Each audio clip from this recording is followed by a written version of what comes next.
Welcome to Growing in Uncertainty. My name is Tess Miller, and I've spent a fair amount of my life being stuck and uncertain about where I'm going or what I want to do with my life, and that's why I call these videos Growing in Uncertainty. Two things that I've learned about being stuck and uncertain is that the only certainty in life is the uncertainty of life. And that my biggest growth always happens when I'm feeling the most stuck and uncertain. So knowing this, I decided that I wanted to share everything that I've learned in my most stuck moments of life. And I want to do that through my seminar and coaching business, Wings Unfolded.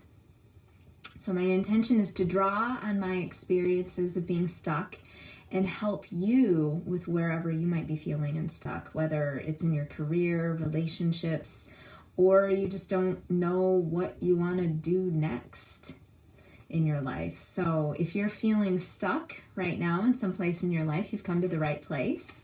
Thank you so much for being with me today.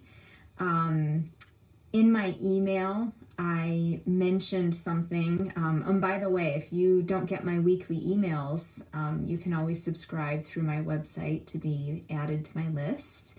I just share a weekly email to let you know what I'm going to be talking about each week on these episodes, and sometimes I share other resources and freebies as well. So if you want to be in on that, go on over to my website and subscribe. So anyway, in my email for this week, I shared with everyone that we've been doing a lot of gardening, and there have been some projects in our yard that I have been putting off for years. I knew I wanted to work on these things. I knew it was going to involve a lot of hard work, and I wasn't sure how to go about doing it. But this year was finally the year that I'd finally had it, and I had to do something about it.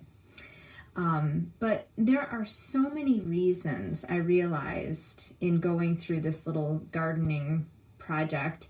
There's so many reasons why we prevent ourselves from making the changes in our lives that we say that we want to make. And based on my own experiences and what my clients have said over the, last few years that I've been coaching, is that, there's a handy list of all the reasons why people don't make the changes in their lives that they want to make. So some of those things on that list includes, it will take too long, it'll be too hard, it'll require more energy than I have, I will fail, what if I succeed, it won't work out the way I want it to, I'm not good enough, I don't deserve it, people will be mad at me if I do, and one of my favorites is, I'll be mad at myself or feel ashamed for not having changed a lot sooner. So those are some of the things that I have heard myself say, and I've heard a lot of my clients say about the process of making change in our lives. So how familiar do any of those sound for you, out of curiosity? Please feel free to share in the comments any experiences in your life when you've heard yourself saying those things or experiencing those things. Usually when we've been stuck for a while, we're really good at finding ways to make it be okay to be stuck where we are. That's kind of a default. It's a defense mechanism. It helps us cope with whatever emotions are coming up. We might look for things that we do still like about the stuck places in our lives, or we remind ourselves perpetually why it just can't happen, or it can't happen right now. We tolerate those stuck places and make it okay to stay in our comfort zone until we can't take it anymore. I couldn't take it anymore with our garden this year.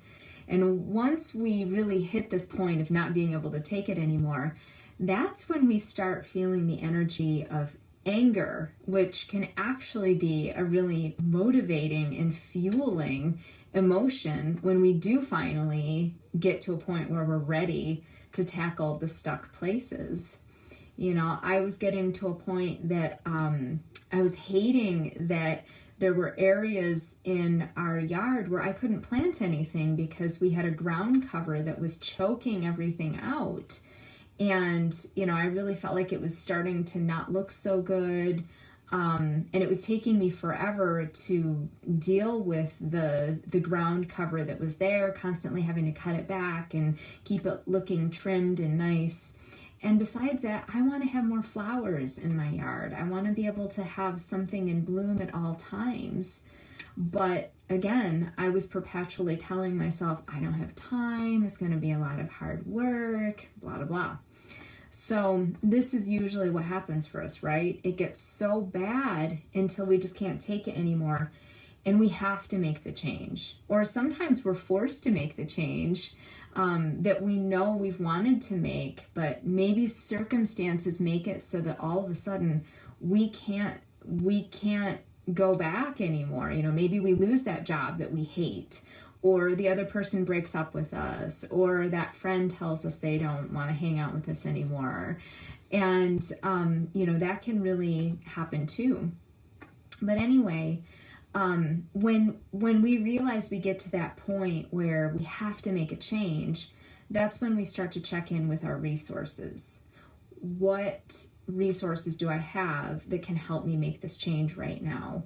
What are the steps that it would actually take for me to make this change?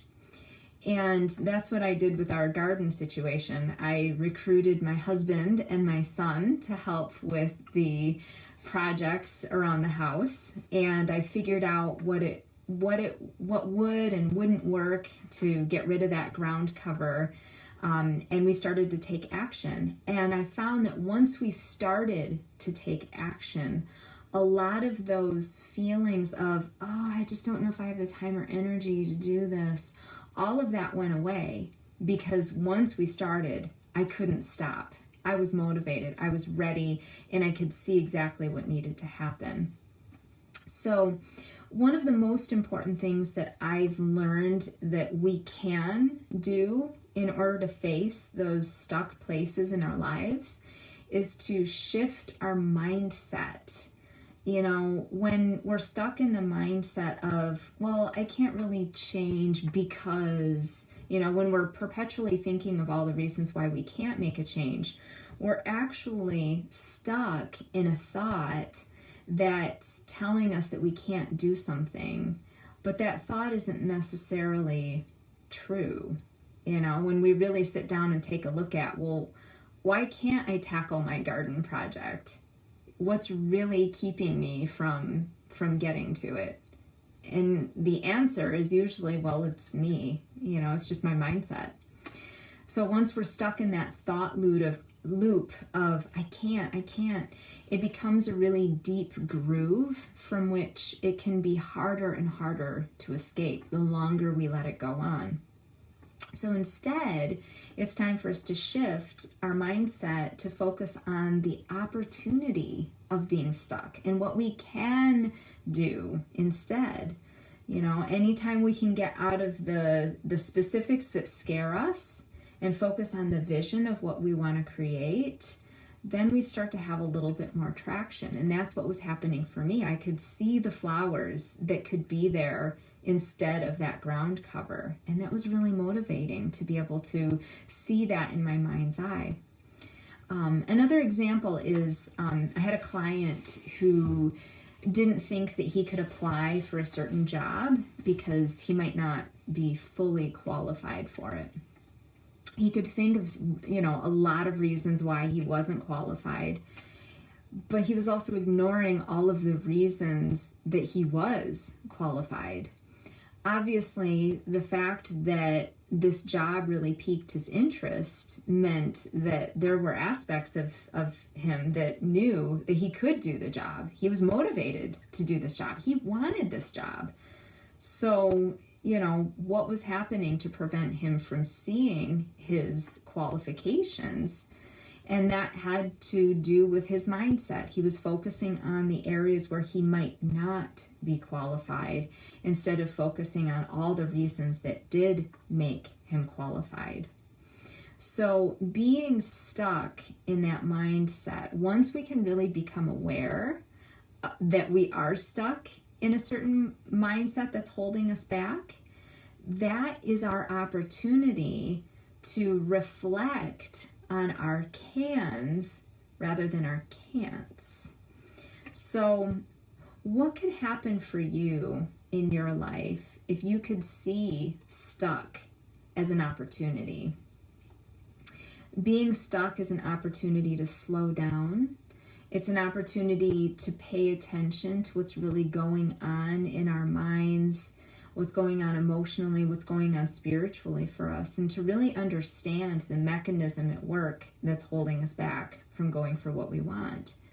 And it's an opportunity to start looking for the possibilities that could help us finally make these big changes in our lives that we keep saying we want to change. So if you've been following me, you know that I've been working hard on a book. It's called The Book of Stuck, and it's right here. It is finally published. It's on Amazon. And I actually have a bit in this book that's about the opportunity of stuck, and I thought I would read that to you today. So this is in the first chapter. The first chapter is called What is Stuck? And there's a section in here called Stuck is an Opportunity. You may notice that I capitalize every letter in the word stuck. That's because I believe that an experience at this level of intensity deserves emphasis. Stuck is a phenomenon. It is its own plane of existence. Maybe it's another dimension or a portal into a healing process that is solely yours. It is not permanent, fortunately, and it is not something of which to be ashamed or afraid. Stuck is an opportunity. Tell me you're not the kind of person who thinks opportunities need to feel all fluffy and resonate with sparkly energy. It's lovely when opportunities feel all fluffy and sparkly. The reality is that sometimes opportunities are uncertain, unfamiliar, and uncomfortable. Here's an example. When I was a student, I was begged into my first adjunct college teaching position. While I'd like to think it was because I had mad skills that were legendary, the truth is the school was desperate to fill a position. At the time, I was working on my master's degree in music performance. My perceived lack of experience made me question whether I had enough teaching skills to guide students only a few years younger than me. Blaming my already busy schedule, I tried to turn the job down. Regardless, the music department chair begged and said I could work on the weekend or whenever it was convenient. It appeared that I had a decision. I could stay stuck in my limiting beliefs about my age and abilities, or I could embrace the discomfort of trying something new. Despite my trepidation about stepping into a role that overwhelmed me, I soon discovered that I had a lot to offer my students. I stayed in that job for 17 years. Over the course of those years, I grew and developed as a person and teacher. To think I almost passed up that opportunity just because of a little fear and insecurity. So that's an example of my book and also the opportunity that stuck can sometimes provide for us, but it isn't always comfortable. It isn't always something that feels easy or even right sometimes. But sometimes you have to look at, what am I really gaining from staying where I am ultimately? And what could I gain from making changes? So when you hear the call of stuck and consciously choose to answer that call, you will inevitably grow in your life. And isn't that what life is all about anyway, right? So as you might know, my focus word for 2021 is freedom. And when we can really get to the point of being ready to answer the call of stuck, we'll find that we can create more freedom in our lives to be who we are and do what we actually say that we want to do. And we have freedom to create the life that we've always wanted. So whatever changes and transitions you might be going through right now, I hope this message resonates with you. Thank you so much for joining me. I'm always grateful for your presence no matter when you watch. And please like or share these videos with friends and family who you think might benefit from these topics. And if you want to be included in any of my upcoming book launches, be sure to sign up on my website, excuse me, to receive emails from me. You can go to my website and fill out that form. You can stay tuned to any other updates I might have on Facebook right here, or YouTube right here, because I put these videos on YouTube as well.